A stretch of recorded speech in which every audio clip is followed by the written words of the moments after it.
ओडिशा अवसरप्राप्त शिक्षक संघ मुख्यमंत्री को दाबीपत्र जणाइछन्ति। केंद्रीय वेतन कमिशन को सुपारिश आधार रे राज्यर अवसरप्राप्त शिक्षक कर्मचारी मानकु सुविधा देबाकू सरकार नीतिगत निष्पत्ति नैछन्ति। किंतु गत 25 वर्ष धरी ओडिशार पेंशन भोगी माने केंद्रीय ढांचारे चिकित्सा सुविधा चिकित्सा भत्तारू वंचित होई आसुछन्ति। अन्य राज्य रे दीर्घ दिन हेला एही सुविधा प्रचलित हेउअछि। ओडिशा अवसरप्राप्त शिक्षक संघ तथा राज्य अवसरप्राप्त शिक्षक कर्मचारी संघगण और ओडिशा सेवानिवृत्त कर्मचारी शिक्षक विकास मंच आवेदन माध्यम राज्य पेंशन भोगी मानकु कैशलेस चिकित्सा भत्ता प्रदान 65 वर्षरू अतिरिक्त पेंशन प्रदान और पेंशन कम्यूटेशन 15 वर्ष परिवर्ते पूर्व भली 12 वर्ष रखिबा निमंते निवेदन करिसेंती। कार्यक्रम रे जुग्म साधारण संपादक विश्वनाथ बेहेरा ओडिशा अवसरप्राप्त शिक्षक संघर प्रमुख शिक्षकगण उपस्थित थिले। विवेकानंद दास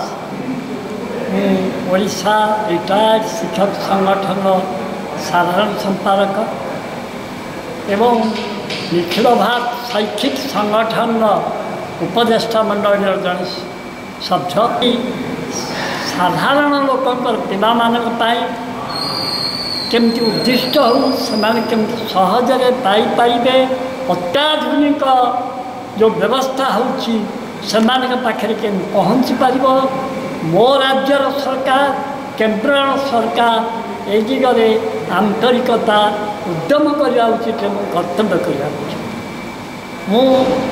आमर वर्तमान जे मुख्यमंत्री भाई मोहन चरण माझी से जने सरस्वती विद्या मंदिर शिक्षक थी।